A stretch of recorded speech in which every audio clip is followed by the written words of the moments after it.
mukjizat sertai tiap langkahku. Shalom.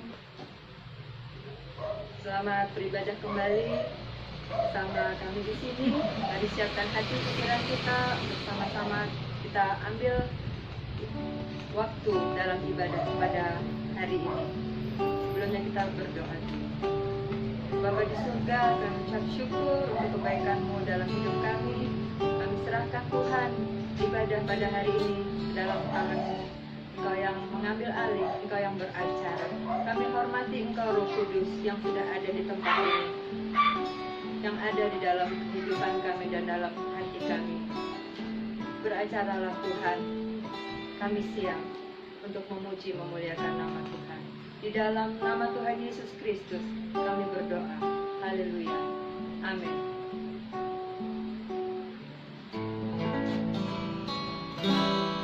Ku hidup karena percaya Kau yang berjanji setia. Pengharapanku selalu ada di dalam-Mu.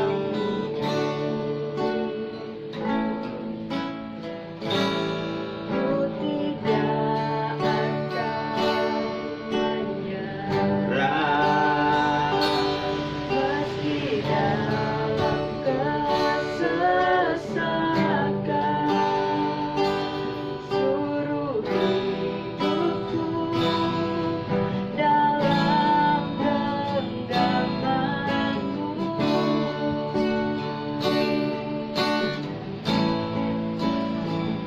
Aku punya Tuhan yang besar, yang tak berjanji dan sanggup menggenapi.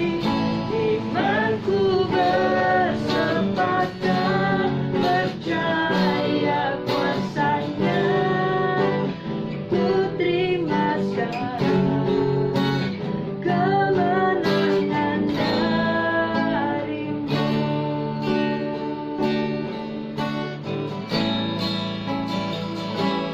Ku hidup karena percaya Kau yang berjanji setia. Pengharapanku selalu ada di dalam-Mu.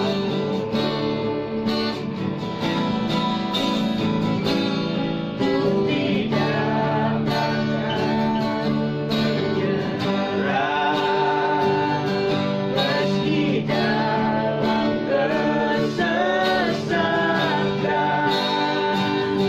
Suruh hidupku dalam genggaman-Mu.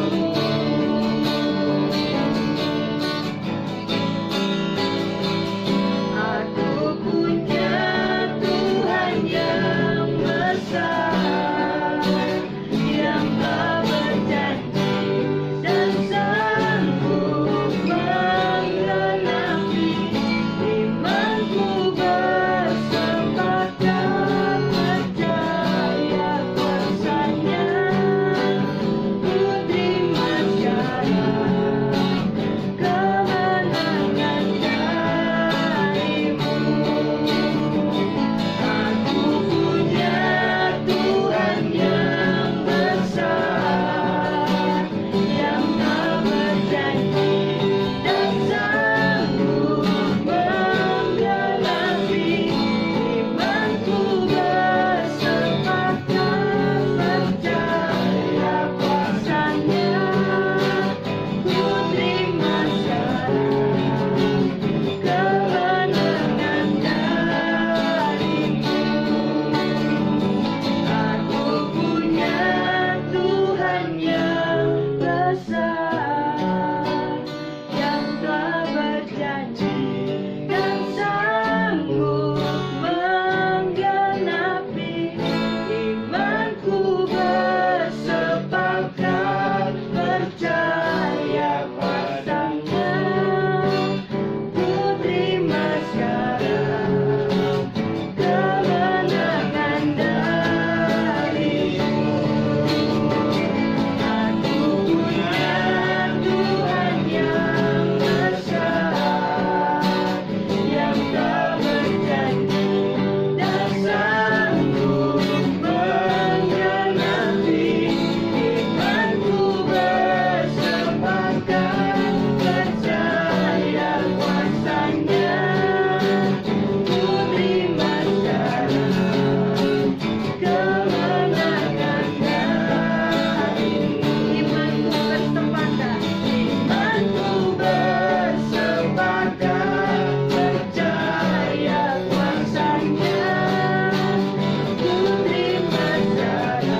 besar, Allah yang berjanji, Allah yang tidak pernah mengingkari, Allah yang tidak pernah permalukan anak-anak Tuhan yang berharap kepada Tuhan.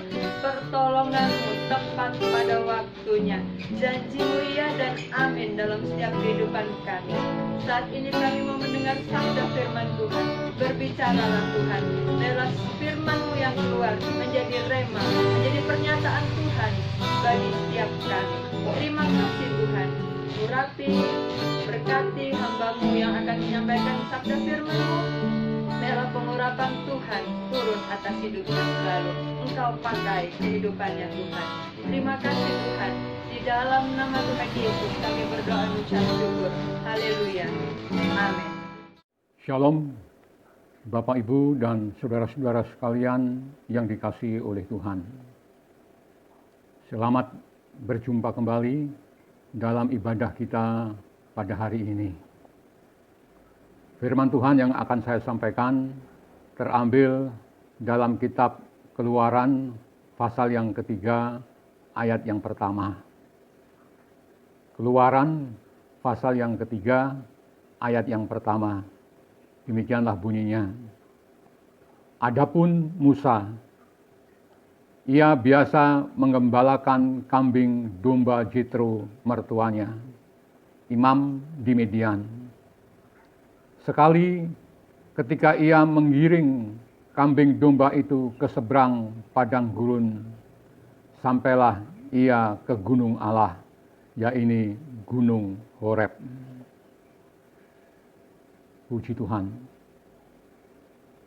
Ayat yang kita baca ini kelihatannya ya biasa-biasa saja. Tetapi kalau kita mencoba untuk merenungkannya, ada hal yang sangat menyakitkan yang sedang dihadapi oleh Musa. Musa pada waktu itu usianya sudah 80 tahun. Dan itu berarti Musa sudah 40 tahun hidup di Midian sejak dia lari dari Mesir. Dan domba-domba yang digembalakan itu masih domba-domba mertuanya, bukan miliknya pribadi. Kalau kita melihat dalam kisah daripada Yakub, maka Yakub jauh lebih beruntung. Karena Yakub setelah bekerja 7 tahun, dia bisa mendapatkan Lea. Dan kemudian dia bekerja 7 tahun lagi untuk mendapatkan Rachel. Yakub mempunyai kambing domba sendiri.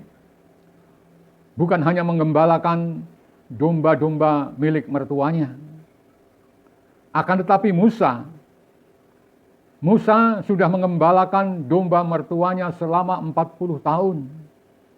Dan Alkitab menulis, kawanan kambing domba itu tetap milik mertuanya. Rupanya, sang mertua yang adalah seorang imam, dia merasa dengan memberikan Sipora sebagai istri daripada Musa, itu adalah pemberian yang luar biasa. Ia beranggapan bahwa Musa sudah sangat beruntung bisa mendapatkan anak perempuannya. Jadi mertuanya tidak perlu memberikan kambing domba kepada Musa, cukup anak perempuannya saja.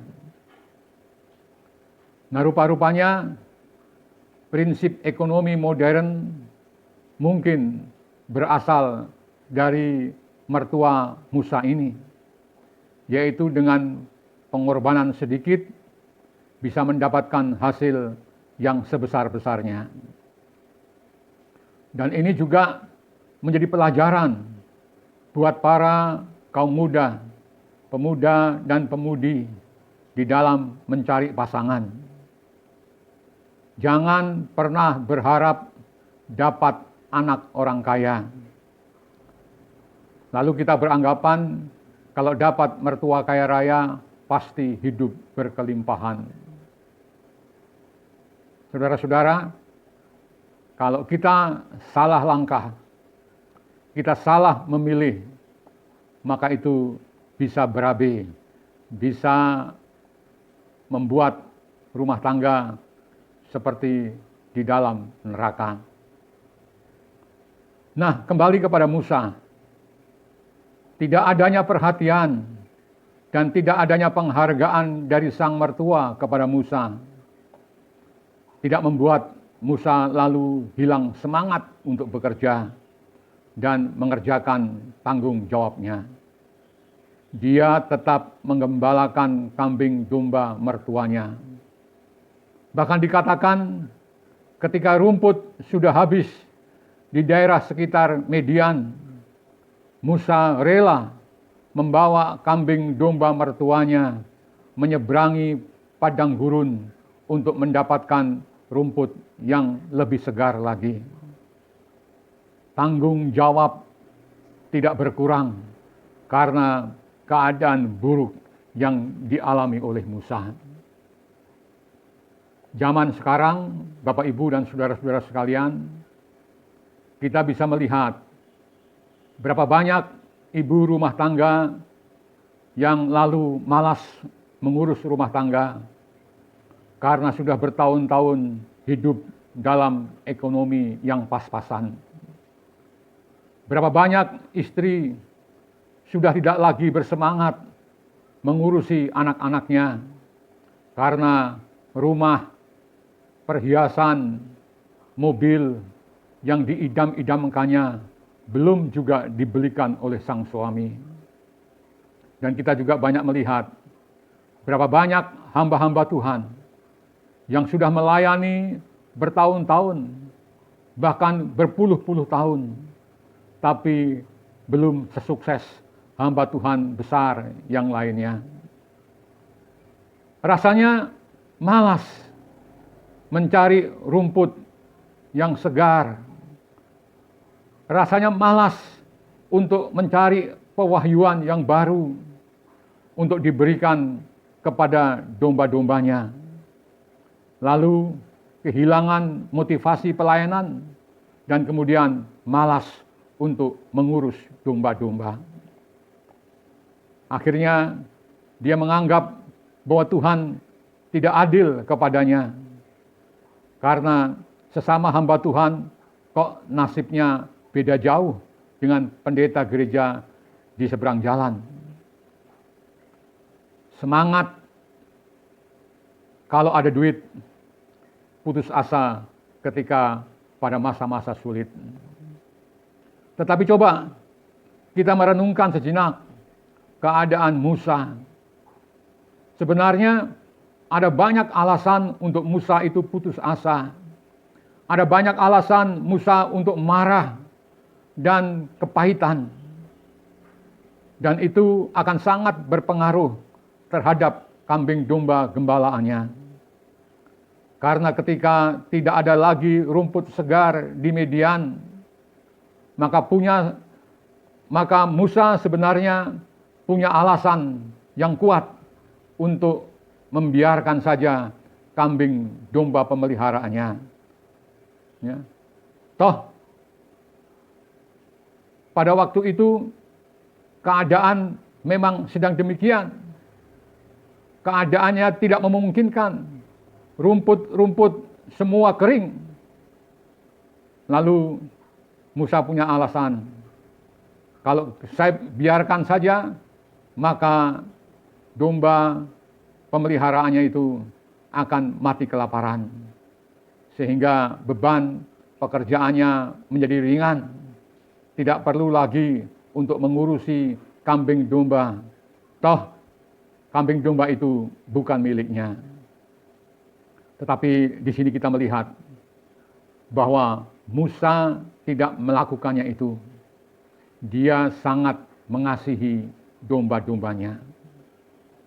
Bapak, Ibu, dan saudara-saudara sekalian, orang yang tertekan biasanya akan mencari kompensasi, akan mencari pelarian untuk membuat ia merasa lebih lega, walau kadang cara yang ditempuhnya itu merusak kehidupannya.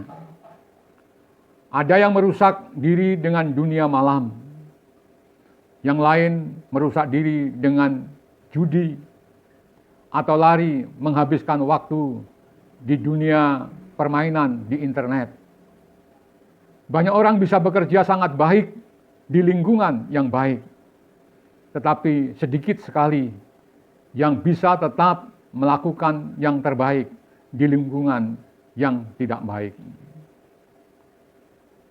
Musa tetap menggembalakan kawanan kambing domba dengan penuh tanggung jawab dan dengan penuh kasih. Karena kambing domba itu milik mertuanya, ia tidak mendapat keuntungan pribadi dari penggembalaan itu. Dalam 1 Petrus pasal yang kelima ayat yang kedua dikatakan begini, gembalakanlah kawanan domba Allah yang ada padamu, jangan dengan paksa, tetapi dengan sukarela sesuai dengan kehendak Allah. Dan jangan karena mau mencari keuntungan, tetapi dengan pengabdian diri. Saudara-saudara, cara yang paling mudah membedakan antara gembala dan serigala adalah kalau gembala kerjanya merawat dan menjaga domba-domba. Tetapi kalau serigala kerjanya cuma memakan domba. Walaupun Musa berhasil menunjukkan kualitas dan watak yang luar biasa, tidak berarti bahwa di masa 40 tahun tanpa perubahan apapun di Midian, Musa tidak pernah berputus asa. Mazmur pasal yang ke-90 ayat yang ke-10, Musa berkata, masa hidup kami 70 tahun, dan jika kami kuat 80 tahun. Dan kebanggaannya adalah kesukaran dan penderitaan, sebab berlalunya buru-buru dan kami melayang lenyap. Nah, bukankah Musa ini adalah Musa yang sama yang menuliskan kitab Kejadian? Musa yang tahu bahwa manusia ditetapkan berusia sekitar 120 tahun saja. Kalau kita membaca kitab Kejadian pasal yang ke-6 ayat yang ketiga, dikatakan, berfirmanlah Tuhan, rohku tidak akan selama-lamanya tinggal di dalam manusia, karena manusia itu adalah daging, tetapi umurnya akan 120 tahun saja. Lalu mengapa Musa menulis di kitab Mazmur, hidup hanya 70 tahun, dan kalau kuat 80 tahun? Apakah Musa bernubuat bahwa di masa-masa yang akan datang akan banyak penyakit sehingga usia manusia lebih pendek? Seperti zaman sekarang ini, di mana wabah COVID-19 merajalela, banyak orang yang mati dalam penyakit itu. Atau Musa telah bernubuat karena banyaknya atau besarnya polusi udara, sehingga harapan hidup manusia menjadi lebih singkat. Atau karena makanan-makanan yang modern, yang mengandung kolesterol yang tinggi. Atau karena pemanasan global, banyak orang yang mati kepanasan atau bahkan tenggelam.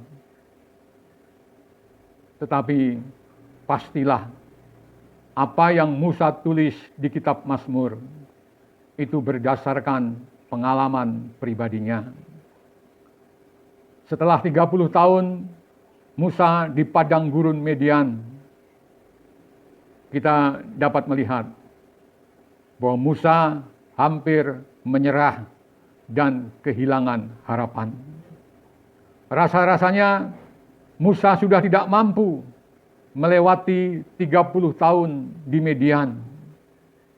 Kalaupun sampai dia bisa melewati, maka ia merasa hanya sanggup bertahan 10 tahun ke depan saja. Nah, Bapak, Ibu, dan saudara-saudara sekalian, ketika Musa hampir menyerah di usia 70 tahun, Tuhan tidak segera bertindak untuk menguatkan Musa. Atau Tuhan tidak segera memanggil dia untuk kembali ke Mesir. Tetapi Tuhan menunggu sampai Musa mencapai batas kekuatannya. Barulah Allah bertindak kepada Musa. Bapak, Ibu, dan saudara-saudara sekalian yang dikasihi oleh Tuhan. Umat Tuhan, saudara dan saya, sering merasa pahit ketika ditekan sampai batas kekuatannya. Bahkan sering tekanan itu rasa-rasanya sudah melampaui apa yang sanggup kita tanggung. Tetapi Tuhan tidak segera menolong kita. Kuncinya adalah tadi dikatakan dalam Mazmur 90 ayat yang ke-10. Jika kami kuat. Bapak, Ibu, dan saudara-saudara sekalian, kalau Tuhan segera menolong kita ketika kita di titik di mana kita merasa sudah mau menyerah, maka tidak ada proses untuk memperluas atau memperbesar kapasitas yang ada di dalam kehidupan kita. Ketika kita merasa sudah habis kekuatan kita dan kita merasa sudah tidak berdaya lagi, maka kita perlu menambah kekuatan.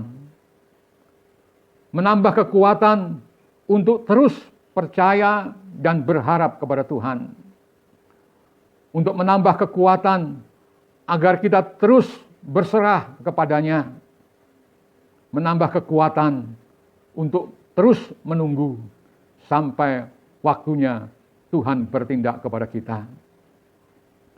Ia tidak hanya bertindak karena belas kasihan kepada kita, tetapi Allah bertindak sesuai dengan rencananya kepada kita. Saudara melihat atlet olahraga angkat besi atau angkat beban. Mula-mula dia hanya mengangkat yang ringan-ringan saja. Tapi semakin lama yang diangkat semakin berat. Beban yang dia bisa angkat semakin berat. Dan akhirnya yang paling berat dia bisa angkat, itulah yang keluar menjadi pemenang. Nah, Musa hampir menyerah ketika dia berumur 70 tahun. Tetapi otot-otot rohaninya perlu direnggangkan lagi. Perlu diberi kekuatan lagi sampai kekuatan itu maksimum di dalam Musa. Dan masa itu perlu tambahan waktu 10 tahun lagi. Dan ketika dia mencapai batas kekuatannya, Tuhan bertindak agar ia tidak jatuh tergeletak. Tuhan melatih Musa untuk mencapai kekuatan maksimal rohaninya. Bapak, Ibu, dan saudara-saudara sekalian, dalam masa atau waktu yang bertahun-tahun berada di padang gurun pembentukan, Saya sendiri merasakan ketika malam sudah larut dan keadaan sepi, semua sudah tertidur. Saya bisa berdoa berjam-jam, bahkan kadang-kadang tidak sadar sampai menjelang subuh, hanya untuk merintih, hanya untuk mengadu, memohon kepada Tuhan, dan mengatakan kepada Tuhan, Tuhan, aku sudah nggak kuat lagi. Rasanya berat sekali melayani Engkau. Rasa-rasanya saya mau berhenti. Tetapi suara Bapakku di sorga selalu berkata, Simon, jalan terus, maju terus. Dan berkali-kali saya tersungkur dan berkata kepada Tuhan, Bapak, saya nggak kuat karena terlalu berat masalah-masalah yang harus aku tanggung. Tetapi suara Bapakku selalu bilang, maju terus, karena pekerjaanmu masih panjang. Lalu dengan terseret-seret, saya terus melayani Dia. Dengan banyak kekurangan, dengan banyak pergumulan, walau badan sakit, walau menghadapi banyak tantangan dan pergumulan, bahkan fitnahan dan ejekan, aku tetap akan ikut Tuhan. Sebab Bapakku bilang, jalan terus, maju terus. Dan ketika aku jalan terus, aku bertemu Yesus yang selalu menghibur dan memberi kekuatan kepadaku. Dan Dia berkata kepadaku, sebenarnya kamu bukannya tidak mampu, tetapi kamu tidak mau. Lalu saya berpikir-pikir, ya benar juga sih. Sebenarnya siapa sih yang mau diproses seperti itu? Pada waktu kecil, hidup susah.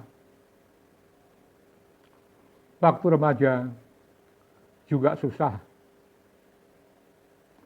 Waktu kuliah, belajar di seminari, lebih susah lagi. Setiap hari hanya makan bulgur. Sesudah agak lega, kemudian karir dan penghasilan cukup besar. Lalu Tuhan suruh tinggalkan semua, taat kepada Tuhan, malah jadi tanpa status, hidup menganggur. Sudah itu pakai lama sekali, tidak punya penghasilan yang tetap. Saudara-saudara, pada fase ini, yaitu pada fase padang gurun median ini, ada sindrom penyakit yang saya sebut KP3, yaitu kurang perhatian, kurang pengakuan, dan kurang penghargaan. Kurang perhatian, seperti yang dialami oleh Musa. Walaupun Musa adalah menantu daripada Jethro, tetapi ia tidak lebih hanya seorang gembala kambing domba bagi mertuanya. Dan ketika ia menerima panggilan Tuhan di Horeb, tidak tercatat ada orang lain yang bersama-sama dengan dia sedang menggembalakan domba-domba. Tidak ada yang memperhatikan dia, ataupun tidak ada yang bersama-sama dengan dia. Saudara-saudara, kurang perhatian akan membuat orang merasa bahwa apa yang dia sudah kerjakan itu tidaklah penting di mata orang-orang lain. Sehingga dia merasa bahwa mengerjakan sesuatu yang tidak berharga, dan akibatnya ia akan merasa rendah ketika melakukan pekerjaan-pekerjaan itu. Hal itu sering saya alami dalam pelayanan saya. Di tengah-tengah kesibukan-kesibukan yang lain, ataupun di tengah-tengah aktivitas saya yang lain, berjam-jam, bahkan berhari-hari, saya mempersiapkan khotbah sampai jauh malam. Tetapi ketika saya menyampaikan firman Tuhan yang telah saya siapkan itu, kadang-kadang saya ditinggal jemaat keluar, ditinggal ngobrol, bahkan kadang-kadang ditinggal tidur. Seakan-akan apa yang sudah saya lakukan, apa yang saya sudah kerjakan itu tidak ada artinya bagi orang-orang itu. Dan kadang-kadang sesampai di rumah, saya menangis pedih hati ini.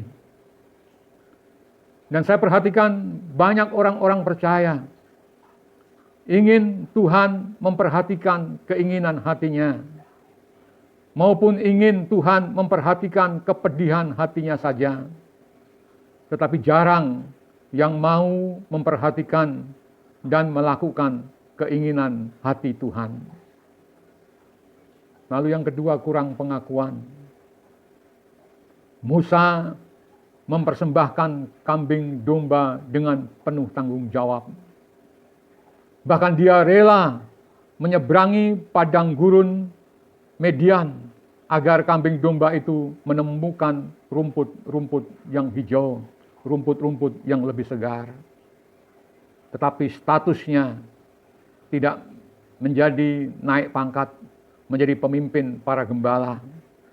Dan tidak ada yang memberi pengakuan akan prestasi dan ketekunannya bekerja. Bapak, Ibu, dan saudara-saudara sekalian, pengakuan itu dibutuhkan sebagai wujud pencapaian jerih payah seseorang dalam melakukan sesuatu. Dan pengakuan adalah tonik yang paling manjur untuk mengusir rasa lelah dan rasa letih dalam mewujudkan pekerjaan itu. Umat Tuhan kadang mengakui Allah sebagai Bapa pada satu aspek saja. Dia diakui sebagai Bapa ketika kita meminta atau ketika kita butuh sesuatu. Tetapi seringkali dia tidak diakui memiliki wewenang sebagai Bapa ketika dia mau mendidik, menegur, menasehati, apalagi memerintah sesuatu kepada anak-anaknya. Lalu yang ketiga tadi, kurang penghargaan. Coba saudara bisa bayangkan, anak putri Firaun, panglima besar Mesir, atau panglima perang yang berhasil pembela orang-orang Israel. Dia hanya mendapatkan pekerjaan sebagai gembala kambing domba selama 40 tahun. Jadi minimal latar belakang itu harus diperhatikan dan dipertimbangkan agar orang itu merasa dihargai. Tetapi kita melihat tidak ada sedikit pun penghargaan yang diterima oleh Musa. Hanya kambing domba yang membutuhkan dia. promosi sedikit pun tidak. Hanya tugas dan tanggung jawab yang harus dikerjakan. Penghargaan dan pengakuan. Di samping memberi rasa penting atas tugas yang dikerjakan, juga memberi rasa puas karena sudah melakukan sesuatu yang berarti dan berguna bagi banyak orang.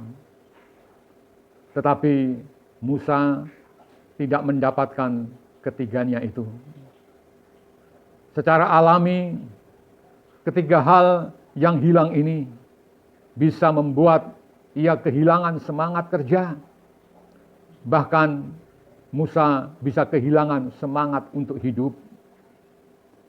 Tetapi daya tahan Musa luar biasa.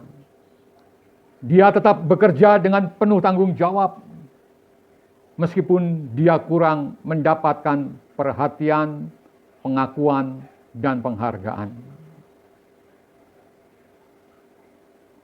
Karya dan pencapaiannya yang akan berbicara siapa dia. Orang hebat tidak perlu dipromosikan, tidak perlu juga mempromosikan diri maupun pekerjaannya. Tempaan padang gurun Midian merubah Musa yang tadinya orang yang sangat beringas, kejam, lalu kemudian mau dipakai Tuhan dengan lembut hatinya. Dia dipakai oleh Tuhan menjadi orang yang paling lembut hatinya. Di dalam memutuskan segala hal, dia selalu bertanya kepada Tuhan. Dalam kitab Bilangan, pasal yang ke-12, ayat yang ketiga dikatakan, adapun Musa, ialah orang yang sangat lembut hatinya, lebih dari setiap manusia di atas muka bumi. Musa yang tetap bertahan dalam keadaan yang terus tidak berubah. Akhirnya, dia bertemu dengan Tuhan secara pribadi. Bahkan Alkitab mencatat, ia berbicara dengan Tuhan dengan berhadap-hadapan muka, seperti seorang yang berbicara kepada temannya. Tuhan berbicara kepadanya secara langsung, tidak lewat mimpi ataupun tidak lewat perumpamaan. Musa punya kekaripan yang luar biasa dengan Tuhan. Nah, pada hari ini, Bapak, Ibu, dan saudara-saudara sekalian, apakah saudara juga rindu ingin seperti Musa yang menjadi sahabatnya Allah? Kalau itu keinginan saudara, bertahanlah dalam keadaan yang Tuhan izinkan terjadi dalam kehidupanmu saat ini. Meskipun sepertinya tidak ada perubahan, tapi ada waktu Tuhan yang tepat, di mana kita seakan-akan sudah tidak mampu lagi, di mana kita seakan tidak berdaya lagi. Disitulah kuasa Tuhan bekerja dalam kehidupan kita, dan kuasanya dinyatakan untuk menolong kita semua. Kiranya firman Tuhan memberkati kita semua dan dapat menguatkan kita untuk kita bisa menjadi seperti Musa yang walaupun tidak mendapatkan perhatian, pengakuan, dan penghargaan, dia tetap melayani Tuhan dengan setia dan penuh dengan tanggung jawab. Puji Tuhan. Kiranya saudara-saudara diberkati melalui firman Tuhan pada hari ini. Mari kita dudukkan kepala, dan kita berdoa kepada Tuhan. Bapa yang ada di dalam surga, Engkau tahu keadaan umat-Mu masing-masing. Engkau tahu juga keadaan kami, Tuhan, hari ini di hadapan-Mu. Kami percaya, Tuhan, banyak pergumulan yang kami hadapi. Tetapi kami percaya bahwa itu semua adalah seizin Engkau. Kami hanya bersabar menunggu waktu-Mu untuk menyatakan kuasa-Mu kepada kami. Terima kasih Tuhan buat firman-Mu pada hari ini. Kami ingin meneladani kehidupan Musa yang walaupun hidupnya penuh dengan kepahitan pada waktu dia berada di padang gurun Median, seakan-akan tidak ada perubahan dalam hidupnya selama bertahun-tahun, bahkan berpuluh-puluh tahun. Tetapi dia tetap setia untuk mengembalakan kambing domba yang menjadi tanggung jawabnya. Bahkan ketika domba-dombanya hampir mati kelaparan karena tidak ada rumput di musim yang kering, Musa penuh kasih, penuh tanggung jawab, membawa kambing domba gembalaannya untuk menyeberangi padang gurun Median, mencari rumput-rumput yang lebih segar. Dan biarlah kami semua, Tuhan, boleh seperti Musa, kami mempunyai tanggung jawab dalam pelayanan kami masing-masing. Kami tidak kendor, kami tidak malas lagi, tapi kami mau tetap melayani Engkau dengan setia, sesuai dengan talenta yang Engkau sudah berikan kepada kami. Meskipun pekerjaan itu kelihatannya sepele, tetapi apa yang sudah kami lakukan itu pasti menjadi berkat bagi banyak orang. Sebab itu Tuhan, kami bersyukur Engkau memakai kami dalam keadaan situasi yang seperti ini. Kami tetap setia melayani-Mu, kami tetap setia mengiring Engkau. Tuhan, terima kasih. Berkat-Mu turun atas kami semua. Kami serahkan hidup dan pelayanan kami di dalam tangan kuasa-Mu. Hari ini kami percaya bahwa Tuhan akan bekerja dalam kehidupan kami masing-masing. Terima kasih Tuhan, terima kasih. Engkau yang senantiasa memimpin kami, memegang teguh tangan kami, sehingga kami yakin kami tidak akan jatuh tergeletak, tetapi Engkau akan mengangkat kami untuk kami lebih kuat lagi, untuk kami lebih berakar lagi di dalam firman-Mu. Terima kasih Tuhan, terima kasih. Haleluya, puji Tuhan. Sebelum kita berpisah, mari saudara-saudara, kita angkat tangan kita dan kita akan menerima berkat daripada Tuhan. Puji Tuhan. Kita berpisah di dalam berkat-Nya Allah Bapa, kasih dan cintanya Tuhan Yesus Kristus, serta persekutuan dan kekuatan daripada Roh Kudus menyertai kita semua, mulai dari saat sekarang ini sampai Maranatha, Tuhan datang kembali untuk yang kedua kalinya.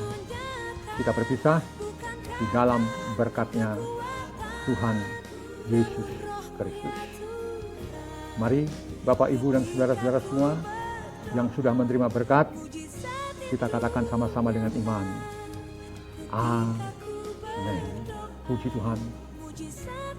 Sampai berjumpa kembali di lain waktu dalam ibadah yang akan datang. Puji Tuhan. Kita tetap saling mendoakan kita tetap saling menjaga kesehatan masing-masing. Puji Tuhan. Haleluya! Semua tepuk tangan sama-sama.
Dia berjaya atas semua